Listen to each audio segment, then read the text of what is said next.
Hey guys, Beyond Biology here, where I provide tutoring for AP Biology and Olympiads like USABO, BBO, and today we're going to be covering the topic of macromolecules, and I'll leave a link in the comments for the study guide.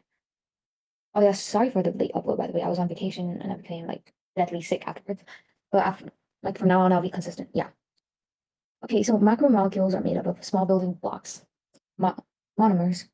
Monomers are connected through covalent bonding, and they connect to form a polymer. Okay, carbohydrates are sugars and starches. The monomers of carbohydrates are known as monosaccharides, and some examples include sugars like glucose, fructose, and galactose. The polymers of carbohydrates are known as polysaccharides, and examples include starch, amylose. Disaccharides are also common, which is like two monosaccharides, and examples are like maltose and lactose, which you can find in milk. And carbohydrates are useful due to the energy that their bonds store. In hydrolysis, water is added to a molecule to split it into small components, resulting in the release of energy. This is important as it allows carbohydrates and other polymers to act as a form of energy storage. Sugars can be used to store energy in the form of bonds, then released when necessary to provide energy again. For example, potatoes, they store their glucose molecules in the form of starch, a complex polysaccharide. Okay, let's move on to lipids. Lipids are neither true polymers or true macromolecules, but they're so important, so we're going to cover it. The first type of lipid that we're going to be covering is triglycerides. Triglycerol is an important type of fat classified under triglycerides, made up of one molecule of glycerol, serving as the backbone, and three molecules of fatty acids connected to it, as you can see. And fatty acids are nonpolar, so there are no electrical charges in the fatty acids to form intermolecular forces between it and the polar water molecule. Therefore, why lipids are hydrophobic. Hydrophobic means like you can't like, interact with water. Um, Saturated fat is when every carbon is attached to as many hydrogens as possible.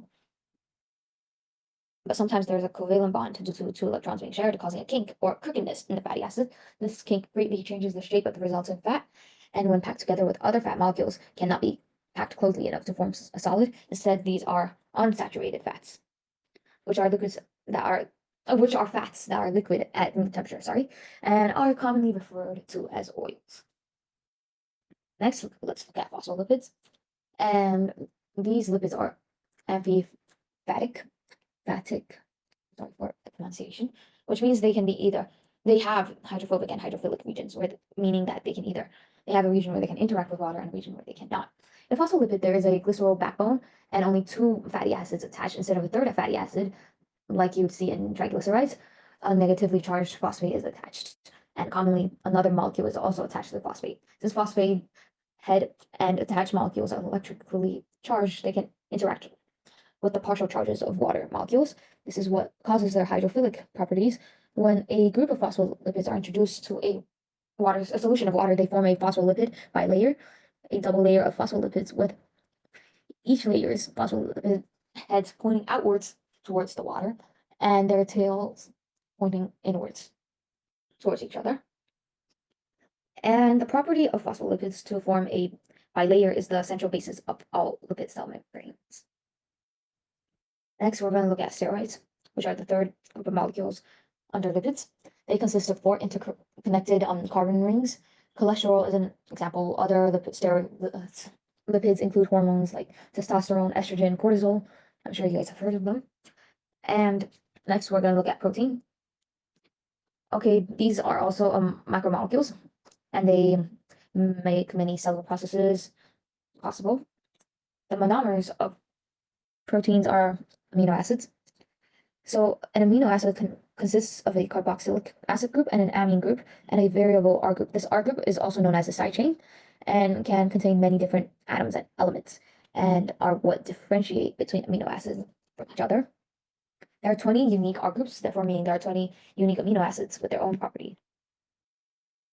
Amino acids are covalently bonded together through dehydration synthesis. Water is formed through removing atoms from one amino acid's amine group to another amino acid's carboxylic acid. These amino acids then covalently bond together. You guys can see on the screen the second image. Polymers formed from amino acids monomers are known as polypeptides or proteins. Without proteins, life would simply not be possible due to how many vital processes they maintain and allow to exist. And I'll be covering that topic in later videos. Next, let's look at nucleic acids, another type of macromolecules. They are the basis of our genetic code. The monomers of nucleic acids are known as nucleotides. And nucleotides are made up of three main parts: a carbohydrate sugar with five carbon atoms, known as a pentose, a nitrogenous base, and a phosphate. Nitrogenous bases come in two types: pyrimids, which could have a six-atom ring of carbon and nitrogen, and they include cytosine, thymine, and uracil. They're commonly abbreviated to the first letter of their name. And purines, which have a six-atom ring and a five-atom ring fused together, made up of carbon and nitrogen. And purines include adenine and guanine, which again are abbreviated to the first letter of their names. And nucleotides are joined together by dehydration synthesis, removing water from atoms from one nucleotide's pentose sugar and another nucleotide's phosphate. Nucleotides are thus joined in a chain and supported by what is known as the sugar phosphate backbone. Since only the sugar and the phosphate are involved in a nucleic acid's structural integrity, the nitrogenous base is free to bond with other molecules. And deoxyribonucleic acid, or DNA, the pentose sugar, is a molecule known as deoxyribose. DNA comes in the shape of a double helix, you guys can see on the screen, of two winded polynucleotide strands. The two strands are connected by their nitrogenous bases in the process called base pairing, and the two strands are anti-parallel. In DNA, only adenine and thymine are paired together, and the cytosine and guanine are paired together and can form hydrogen bonds. In RNA or ribonucleic acids, the nitrogenous base uracil replaces thymine, and the pentose sugar is ribose instead of deoxyribose. And again, I would like to repeat that nucleic acids are the reason we have our genetic code. And that is it for today. And I'm going to release a new video next week. Bye bye.